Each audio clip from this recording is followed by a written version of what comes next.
الحمد للہ رب العالمین والصلاة والسلام علی سید الانبیاء والمرسلین نبینا محمد وعلی آلہ وصحبہ اجمعین اما بعد رب اشرح لی صدری ویسر لی امری واحلل عقدۃ من لسانی یفقہوا قولی قال اللہ تعالی فی کلامہ المجید اعوذ باللہ من الشیطان الرجیم بسم اللہ الرحمن الرحیم وَلَكُمْ فِي رَسُولِ اللَّهِ أُسْوَةٌ حَسَنَةٌ وقال تعالی فی موضع آخر فَإِنْ آمَنُوا بِمِثْلِ مَا آمَنْتُمْ بِهِ فَقَدِ اهْتَدَوْا۔ ناظرین کرام، محترم سامعین حضرات، اخوانیت کے تعلق سے ہماری بات چل رہی ہے۔ دین اسلام ایک عالمگیر مذہب ہے، اس کے اندر ساری چیزیں واضح ہیں، کسی شعبے کو تسنا نہیں چھوڑا گیا ہے۔ ہم کس کو اپنا اسوہ اور نمونہ بنائیں، کس کو ہم اپنا آئیڈیل بنائیں، اس چیز کو بھی قرآن کریم کے اندر، حدیثوں کے اندر واضح طور پر بتا دیا گیا ہے۔ وَلَكُمْ فِي رَسُولِ اللَّهِ أُسْوَةٌ حَسَنَةٌ، سب سے بہترین اسوہ اور نمونہ تمہارے لیے اللہ کے رسول ہے۔ فَإِنْ آمَنُوا بِمِثْلِ مَا آمَنْتُمْ بِهِ فَقَدِ اهْتَدَوْا، اگر وہ لوگ ایمان لاتے ہیں اسی طرح سے جس طرح سے تم لوگ ایمان لائے، یعنی صحابہ کرام، تو وہ ہدایت پر ہوں گے۔ ایک مومن جو کتاب و سنت پر عمل کرنے والا ہے، اسلام کے صحیح طریقے پہ چلنے والا ہے، یقیناً وہ اپنا اسوہ اور نمونہ جناب محمد رسول اللہ صلی اللہ علیہ وسلم کی ذات کو بنائے گا، آپ کی زندگی کو بنائے گا، آپ کی سنتوں کو بنائے گا۔ آپ کے صحابہ اس کے آئیڈیل ہوں گے، رہنما ہوں گے۔ صحابہ کی زندگی کے اندر وہ اپنے لیے قابل عمل نمونے تلاش کرے گا۔ لیکن اخوانیت کے جو رہنما ہیں، اس کے جو لیڈران ہیں، انہوں نے اپنا آئیڈیل کسے بنا رکھا ہے؟ اس تعلق سے میری بات چل رہی تھی جمال الدین افغانی کے بارے میں، کہ اس جماعت کے جو بانی ہیں، اس کے جو مؤسس ہیں حسن بنا، ان کی نظر میں یہ ایک آئیڈیل شخصیت تھے، جمال الدین افغانی۔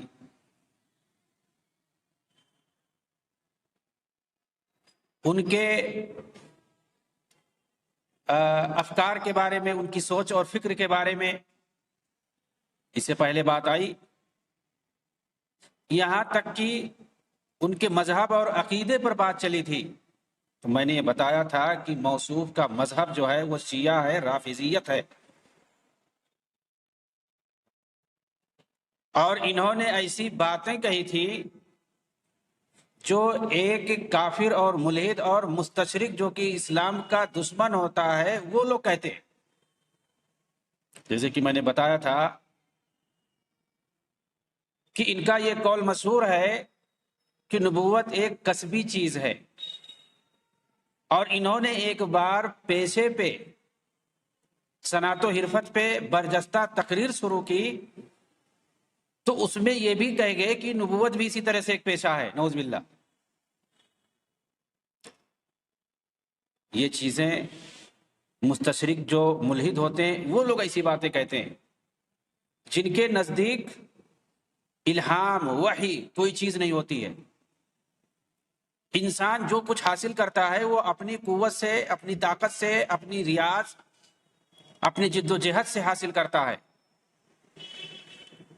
تو اس طرح سے یہ لوگ آپ دیکھیں گے، ایسے ہی عربوں میں بھی اسلام کے دعوے دار بھی بہت سے مفکرین اپنے آپ کو کہنے والے گزرے ہیں، جنہوں نے اس طرح کی کتابیں لکھی ہیں، جیسے عبقریت عمر، عبقریت ابی بکر، عبقریت محمد یا حیات محمد، اس طرح کی کتابیں لکھی ہیں لوگوں نے۔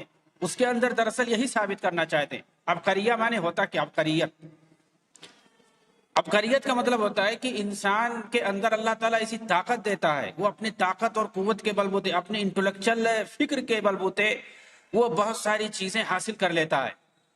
غور و فکر اور سوچ کے ذریعے سے، یعنی گویا کہ اس کے سوچنے اور سمجھنے کی جو قوت ہے، جو طاقت ہے، وہ بہت پاورفل ہوتی ہے۔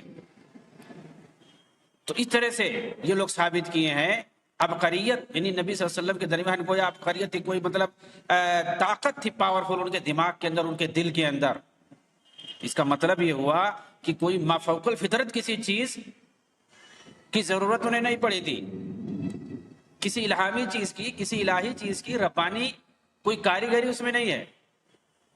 اس سے طبع لفظوں میں الہام اور وحی کا انکار ہے۔ اب ایسی صورت میں، اب جیسے مثال کے طور پر قرآن پاک ہے، تو اس کو یہ لوگ ثابت کرنا چاہتے ہیں کہ یہ اللہ کے رسول صلی اللہ علیہ وسلم نے اپنی طرف سے لکھا ہے، اور اللہ کے رسول صلی اللہ علیہ وسلم کو ثابت کریں گے کہ وہ اعلیٰ معیار پہ تھے، بہت فصیح اللسان تھے، ان کی طرح سے کوئی بولنے والا نہیں عربوں میں گزرا تھا۔ تو ظاہر سی بات ہے قرآن اسی طرح سے آیا کہ اس طرح کوئی نہیں بنا سکتا ہے، اس لیے کہ اس کا جو مصنف ہے، اس کا جو کہنے والا ہے، اس کا جو لکھانے والا ہے، وہ سب سے اعلیٰ معیار پہ تھا، وہ عبقریت میں سب سے اعلیٰ معیار پہ تھا۔ نبی صلی اللہ علیہ وسلم کی تو ایک طرف تعریف کرتے ہیں انسانیت کے اعتبار سے، انسان ہونے کے اعتبار سے، لیکن دوسری طرف وہ وحی اور نبوت اور رسالت کا انکار کرتے ہیں، کیونکہ یہ اللہ کا حق ہے، وہ جس کو چاہتا ہے دیتا ہے۔ اللہ تعالیٰ جس کو نبوت چاہتا دیتا ہے، رسالت جس کو چاہتا دیتا ہے، جس پر چاہتا ہے وحی اور الہام کرتا ہے، یہ کسی انسان کے بس کی بات نہیں ہے۔ تو اس طرح کی بات انہوں نے کہی کہ نبوت ایک کسبی چیز ہے، انسان اپنی محنت اور مشقت سے حاصل کرتا ہے۔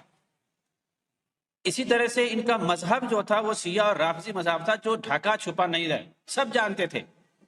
چنانچہ جمال الدین افغانی کے خالہ زاد بھائی تھے مرزا لطف اللہ خان، انہوں نے اپنی کتاب جمال الدین اسدہ بازی صفحہ نمبر 34 کے اندر لکھا ہے کہ سلطان عبد الحمید کے سامنے، سلطان عبد الحمید ثانی، جس کو کمالیوں نے پکڑ کے قید کر دیا تھا اور اس کے بعد خود قبضہ کر لیا حکومت پہ،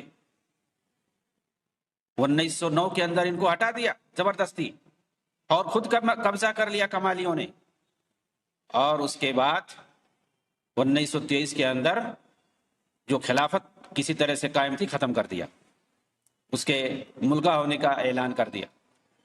کمالیوں کا تذکرہ میں اس لیے کر رہا ہوں کیونکہ اس جماعت کا تعلق ان کمالیوں سے بھی ہے۔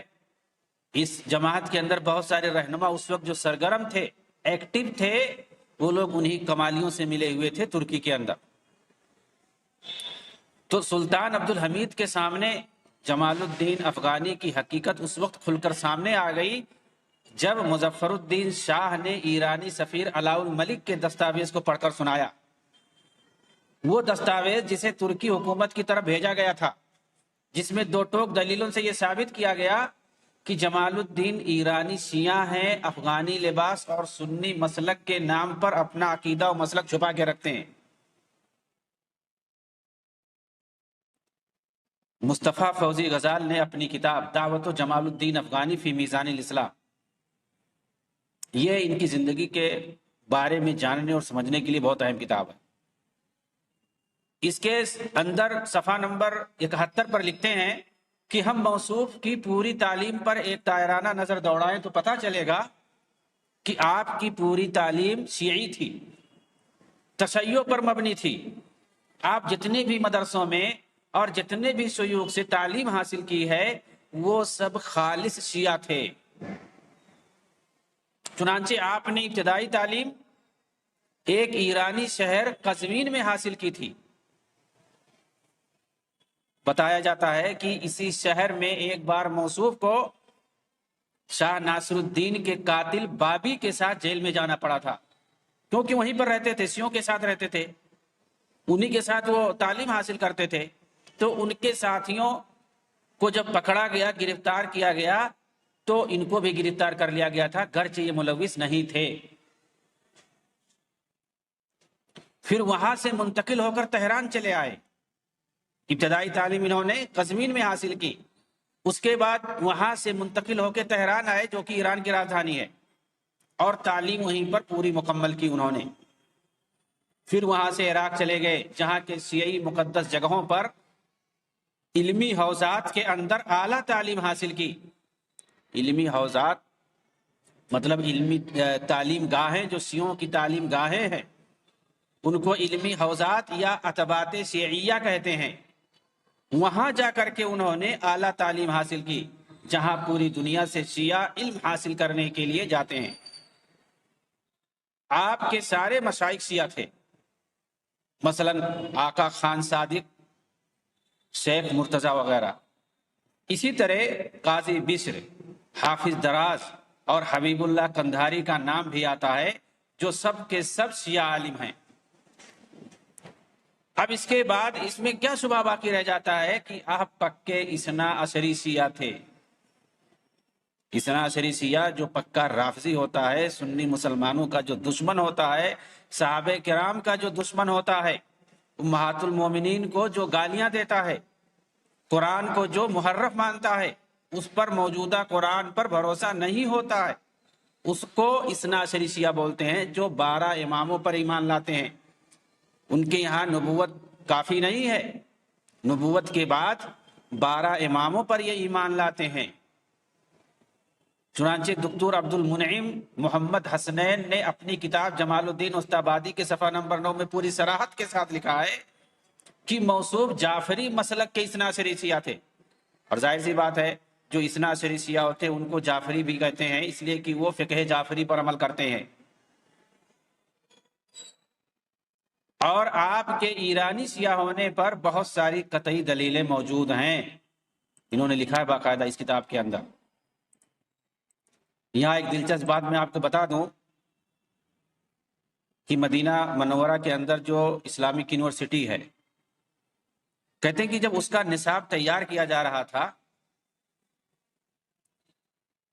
تو وہاں پر فقہ مقارن پڑھایا جاتا ہے، یعنی جو اہل سنت جماعت کے اندر جو تمام فقہ پائے جاتے ہیں سب کو پڑھایا جاتا ہے مقارنہ کے طور پہ.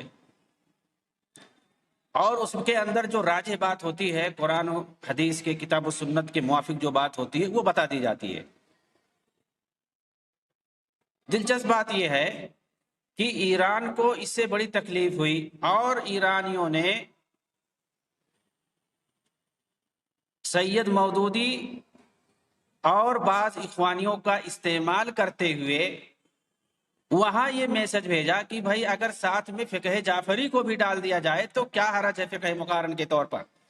اور باقاعدہ سید مودودی نے یہ مشورہ بھی دیا، وہاں پر لیٹر بھیجا کہ جیسے اسلام کے اندر 4 مسالک ہیں مشہور ہیں، فقہ حنبلی ہے، فقہ حنفی ہے، فقہ شافعی ہے، فقہ مالکی ہے، اسی طرح سے فقہ جعفری بھی ہے.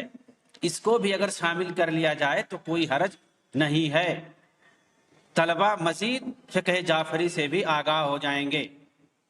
تو یہ کون کام کر رہا تھا؟ سید مودودی کر رہے تھے، اس لیے کہ عالم اسلام کے اندر اس وقت ان کی بھی شخصیت بہت نمایاں تھی. لیکن یہ کام کس کے لیے کر رہے تھے؟ خمینی کے ایران کے لیے کر رہے تھے، فقہ جعفری کے لیے کام کر رہے تھے، اثنا عشری شیعوں کے لیے کام کر رہے تھے. اور یہ لوگ یعنی جماعت اسلامی والے اور اخوانی جماعت والے اسی خمینی کے اسی حکومت کو اور فقہ جعفری کو اور رافضیت زدہ حکومت کو آئیڈیل بنا کے پورے عالم اسلامی میں پیش کر رہے تھے، اور یہ دعویٰ کر رہے تھے کہ تمام عالم اسلام پر اسی طرح کی حکومت ہونی چاہیے، جہاں جہاں موجودہ حکومت قائم ہے سب طاغوتی حکومت ہے، سب کو گرا دینا چاہیے، اور یہ ہمارے لیے آئیڈیل اور نمونہ ہے. اسی طرح سے حکومت پوری دنیا میں قائم کرنا چاہیے جہاں بھی مسلمان پائے جاتے ہیں. اور میں آپ کو بتاؤں جو سچ ہے کہ علامہ مودودی جو تھے وہ مرتے دم تک یہ خواہش کر کے چلے گئے کہ کاش پاکستان کے اندر بھی ویسے ہی حکومت قائم ہو جاتی جیسے ایران کے اندر ہے. بتائیے، آپ پڑھیے ان کی تاریخ. انہوں نے جنرل ایوب کے مقابلے میں فاطمہ جنہ جو کہ ایک شیعہ ایک رافضیہ عورت تھی، خواجہ شیعہ رافضیہ تھی، اس کو کھڑا کیا تھا، اس کے لیے کمپیننگ کر رہے تھے ووٹ دینے کے لیے، اور خود اس کو ووٹ انہوں نے دیا. ایک شیعہ عورت کو، ایک طرف تو شیعہ کو دوسری طرف عورت کو. تو یہ ہے حقیقت ان لوگوں کی. کہ یہ لوگ حکومت اور سیادت اور اقتدار حاصل کرنے کے لیے کہاں تک جا سکتے ہیں۔ تو اس وقت جو عالمی اسلام میں شیعوں کی کیا پوزیشن تھی؟ کوئی پوزیشن نہیں تھی۔ موجودہ دور کے اندر جو شیعہ اس طرح سے غالب دکھائی دیتے ہیں بہت سارے علاقوں میں، بہت سارے خطوں میں اور بہت سارے ممالک میں، یہ انہی جماعت اسلامیوں اور اخوانیوں کی دین ہے کہ ان لوگوں نے میڈیا کے اندر، ان لوگوں نے اکیڈمک ذریعے سے اور ان لوگوں نے اپنی جو ہے لٹریچروں اور کتابوں کے ذریعے سے پھیلایا ان کے بارے میں، ان کو گویا اسلامائز کر کے پیش کیا کہ یہ لوگ بڑے خیر خواہ ہیں، دین اسلام کے یہ لوگ محافظ ہیں، اس طرح بنا کے پیش کیا گیا۔ اسی لیے آج آپ دیکھیں گے جہاں جہاں اخوانی جماعت پائی جاتی ہے وہاں وہاں شیعی تنظیم پائی جاتی ہے، وہاں ان لوگوں نے گھسا دیا ہے شیعہ۔ لیکن جب شیعہ جہاں گھستے ہیں صرف دینی تنظیم نہیں بناتے ہیں، وہاں پر عسکری اور فوجی ملیشیا بھی بنا دیتے ہیں۔ تو یہ سب انہی جماعت اسلامیوں اور اخوانیوں کی دین ہے کہ جگہ جگہ پورے عرب ممالک سے لے کر کے افریقہ میں، بر صغیر پاک و ہند کے اندر یہ ہر جگہ پھیل گئے ہیں۔ انہوں نے پھیلا کے رکھ دیا ہے، پارو بل یہ لوگ پھیلا دیے، یہ لوگ چاہتے ہیں اسی طرح سے۔ اور پورے عالمی اسلام اس وقت ان کے جو ہے ان کے سازشوں سے پریشان ہے۔ تو میں یہ بتا رہا تھا جمال الدین افغانی کے بارے میں کہ دکتور عبد المنعم حسنین نے کیا کہا ہے۔ ان کے شیعہ رافضی فقہ جعفری مسلک پر ہونے کے لیے تمام دلیلوں سے ثابت کیا ہے، اور صرف ان کے شیعہ ہونے پر اکتفا نہیں کیا ہے، بلکہ یہ بھی تاکید سے کہا ہے کہ موصوف اپنے ملک ایران اور مذہب شیعہ کے لیے سخت متعصب بھی تھے، لیکن سنی بن کے رہتے تھے۔ یعنی سخت متعصب تھے شیعہ ہونے میں اور رہتے تھے سنی بن کر کے۔ یہاں تک کہ اپنے ساتھ ایک شیعہ خادم بھی رکھتے تھے جس کا نام ابو تراب تھا، اور اسے ہمیشہ اپنے ساتھ رکھتے تھے جہاں بھی جاتے۔ یہ صفحہ نمبر 35 اور 36 کے اندر انہوں نے لکھا ہے۔ موصوف جس طرح اپنا لباس بدلتے رہتے تھے، اسی طرح ان کی فکر میں بھی تلون مزاجی پائی جاتی تھی۔ چنانچہ یہ شیعیت کے ساتھ ساتھ بابیت یعنی ان پر بہائیت کا بھی الزام لگایا گیا، اور بہائیت کے بارے میں ہر کوئی جانتا ہے کہ یہ اسلام کا سخت ترین دشمن ہے، جسے انگریزوں نے 1843 میں برٹش کانفرنس کے موقع پر پیدا کیا تھا، مسلمانوں کے اندر اختلاف پیدا کرنے کے لیے۔ اور اس کے لیے مرزا حسین علی مازندرانی کو کھڑا کیا تھا انگریزوں نے، جس نے اپنا لقب بعد میں بہاؤاللہ رکھا۔ اور عالم اسلامی میں اس باطل فکر کے پھیلنے میں یہودیت زدہ ماسونیت نے پورا ساتھ دیا، اور جمال الدین افغانی یہ پکے ماسونی تھے، اسے ہر کوئی جانتا ہے۔ آپ اس تعلق سے پوری تفصیل علی عبد الحلیم محمود کی کتاب جمال الدین افغانی کے اندر جا کے دیکھ سکتے ہیں، اور اسی طرح سے مصطفیٰ غزال کی جو کتاب ہے دعوت و جمال الدین افغانی، ابراہیم ادبی کی کتاب ہے رشید رضا الامام المجاہد۔ ان کتابوں کے اندر آپ دیکھیں گے تو تفصیل سے ان کے بارے میں بتایا ہے، اور ان کی معصومیت کو، ان کی شیعیت اور رافضیت کو دکھایا گیا ہے، ان کی بابیت اور بہائیت کو دکھایا گیا ہے۔ مصطفیٰ غزال اپنی کتاب کے صفحہ 80 پر تو یہاں تک لکھتے ہیں کہ جمال الدین افغانی بابی تھے، ابو الہدا سیادی انہیں مازندرانی کہتے تھے کیونکہ وہ بابی تھے، کیونکہ ان کے اندر بابیت کے سارے افکار و عقائد پائے جاتے تھے، اس طرح انہوں نے دعویٰ کیا ہے۔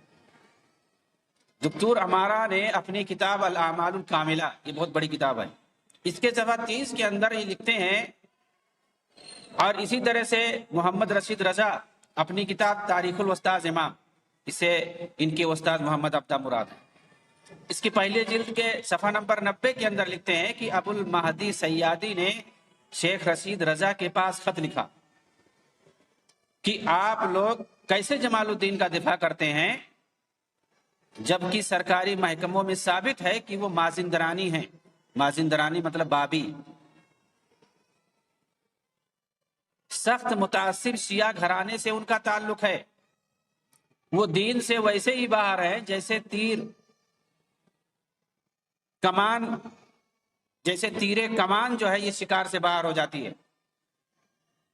موصوف کی بابیت پر یہ دلیل بھی دی جاتی ہے، بابیت یعنی ان کے بہائی ہونے پر، کہ ایرانی شاہ ناصر الدین کا قاتل جو تھا وہ بابی تھا، جو کہ جمال الدین کا مقلد تھا، ان کا پیروکار تھا، ان کا معتقد تھا اور ان کے معتقدین میں سے تھا یہ۔ اور جس وقت حکومت بابیت سے جڑے لوگوں کو پکڑ رہی تھی ایران میں، اس وقت انہیں بھی پکڑا گیا تھا اور قاتل ہی کے ساتھ انہیں بھی جیل میں رکھا گیا تھا۔ 1268 ہجری میں جب ایرانی بادشاہ ناصر الدین کا قتل کیا گیا تو اس وقت قاتل نے یہ جملہ کہا تھا، یہ لو جمال الدین کے نام پہ، یعنی افغانی مراد ہے یہ۔ اور بہائیت کو ماسونیت ہی نے قائم کیا ہے۔ کس لیے قائم کیا تھا؟ اسی لیے اسے قائم کیا تھا کہ حلولی صوفیت اور وحدت الوجودی الہادی فکر نے سارے ادیان کو ایک دین بنا کر کے پیش کیا جائے۔ جتنے ادیان دنیا میں پائے جاتے ہیں سب کو ایک دین بنا کر کے پیش کر دیا جائے۔ اس کے تعلق سے اگر تفصیل دیکھنا ہے، محسن عبد الحمید کی کتاب حقیقت البابیہ والبہائیہ جا کر کے دیکھ لیں، پوری تفصیل مل جائے گی اس کے اندر کہ بابیت اور بہائیت کا مقصد کیا تھا، انگریزوں نے اسے کس لیے قائم کیا تھا اور کن کن لوگوں کے ذریعے سے عالمی اسلام میں اس کو پھیلایا گیا ہے۔ مصر میں جا کر جمال الدین افغانی نے یہی کیا تھا، وہاں پر لوگوں کو معصومیت کی طرف دعوت دی، سارے ادیان کو ایک دین بنا کر پیش کیا، جبکہ وہ پہلے سے ہی وحدت الوجود پر ایمان لاتے تھے۔ اور یہ جان لیجئے کہ جو تصوف پر عقیدہ رکھتا ہے، محی الدین ابن عربی کو اپنا شیخ اکبر مانتا ہے، کوئی بھی ہو، وہ وحدت الوجود پر ایمان لاتا ہے۔ وحدت الوجود پر ایمان لانا یہ ان کے لیے ایک معمولی بات تھی، اس سے جو بڑی بات تھی وہ معصومیت پر ایمان لانا اور اس کی طرف لوگوں کو بلانا جو وحدت ادیان کے قائل ہیں۔ اور ایران میں بھی معصومیت کے پھیلانے میں انہوں نے بڑا کردار ادا کیا، جو کہ بابیت کا مرکز تھا، کیونکہ مازندران وہیں پر ہے، وہیں سے پوری دنیا میں بلکہ عالمی اسلام کے اندر بابیت اور بہائیت کو پھیلایا گیا ہے معصومیوں کے ذریعے سے۔ محسن عبد الحمید نے اپنی کتاب حقیقت البابیہ والبہائیہ کے صفحہ نمبر 102 پر لکھا ہے کہ بہائیت کے ذریعے یہودی معصومیت کا مقصد یہی ہے کہ اسلام کو نشانہ بنایا جائے۔ انہوں نے اس تحریک میں ایرانی یہودیوں کو شامل کیا ہے۔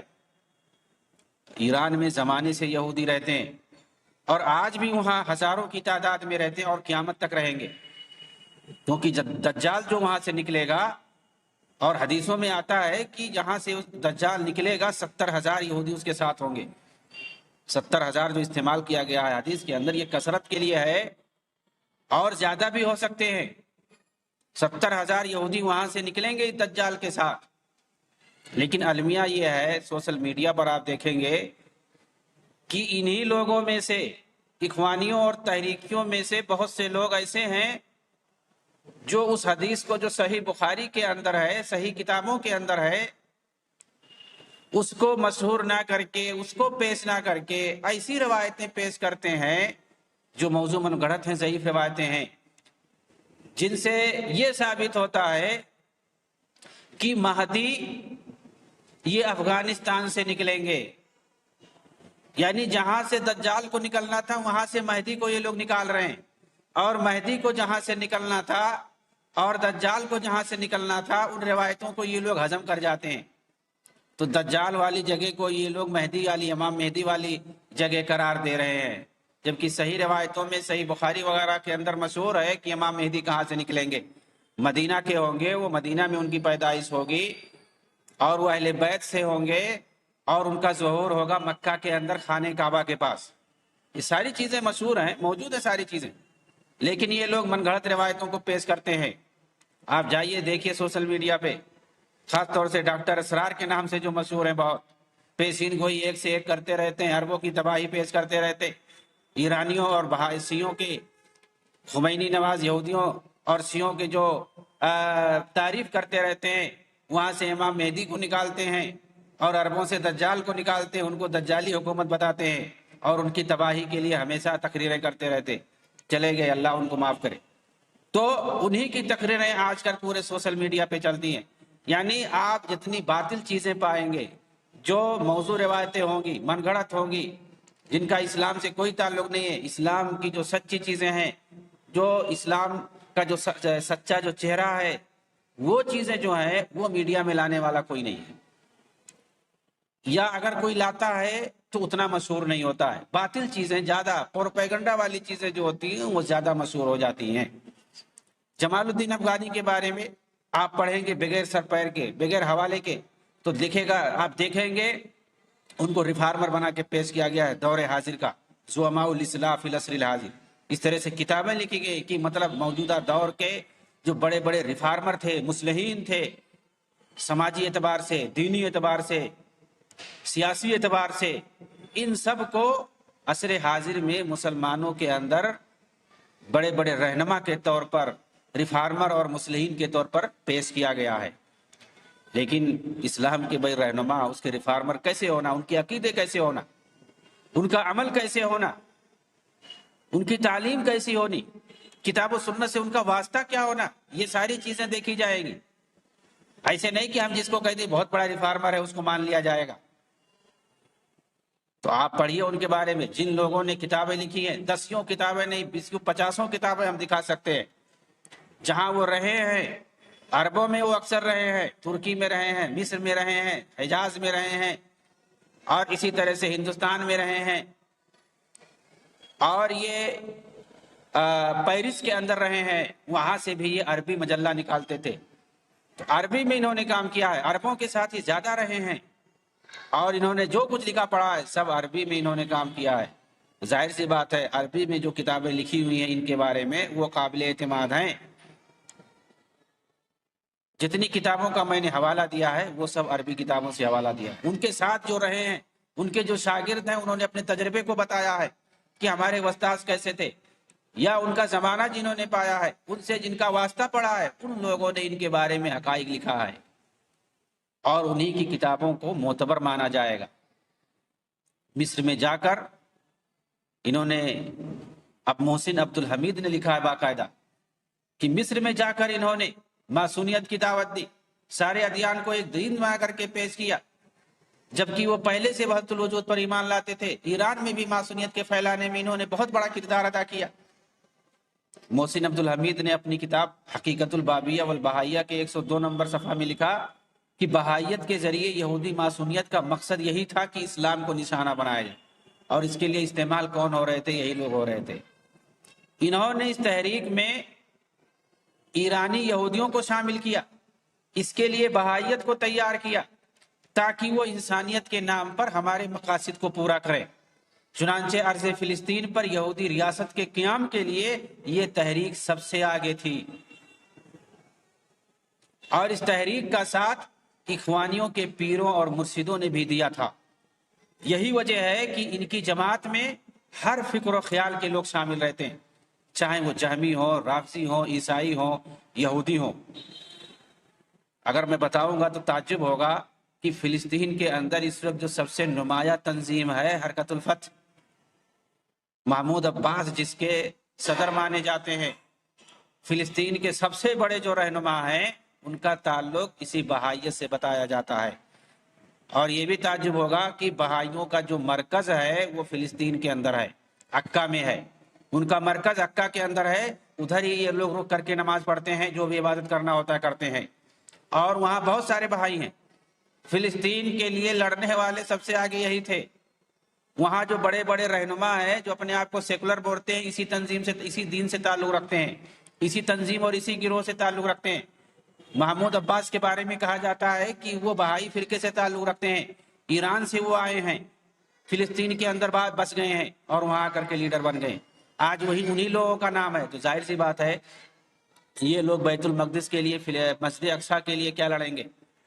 مسجد اقصیٰ کی ان کی فکر نہیں ہے، ان کی فکر ہے اپنے جیب کی، ان کی فکر ہے صرف یسوع کی، فلسطین یسوع کی فکر ہے ان کی. فلسطین یسوع کا جو قضیہ ہے اس کو یہ لوگ بھناتے ہیں، اس سے پیسہ کماتے ہیں. آپ تقریریں ان کی سن لیجئے، مسجد اقصیٰ کا یہ کتنی بار نام لیتے ہیں. یا محمود عباس ہوں یا کوئی بھی ہو کتنی بار یہ مسجد اقصی میں جا کر کے نماز پڑھتے ہیں اور اپنی تقریروں میں یہ کتنی بار نام لیتے ہیں، تو اسے سمجھ میں آ جائے گا ان کو کتنی محبت ہے۔ بھائی مسلمانوں کو جو محبت ہے فلسطین سے اور اسلام کے اندر جو اہمیت ہے فلسطین کی، وہ کس وجہ سے ہے؟ اسی وجہ سے کہ وہاں پر مسجد اقصی ہے، مسجد اقصی کی وجہ سے۔ تو سب سے بڑا المیہ یہ ہے۔ بہرحال ہماری بات آگے جا رہی ہے، آگے ہم بتائیں گے ان کے بارے میں کہ کس طرح سے انہوں نے مسلمانوں کے اندر رہ کر کے دین اسلام کے خلاف کام کیا اور یہودیوں اور ماسونیوں نے ان کا کس طرح سے استعمال کیا۔ وآخر دعوانا ان الحمد للہ رب العالمین، والسلام علیکم ورحمۃ اللہ وبرکاتہ۔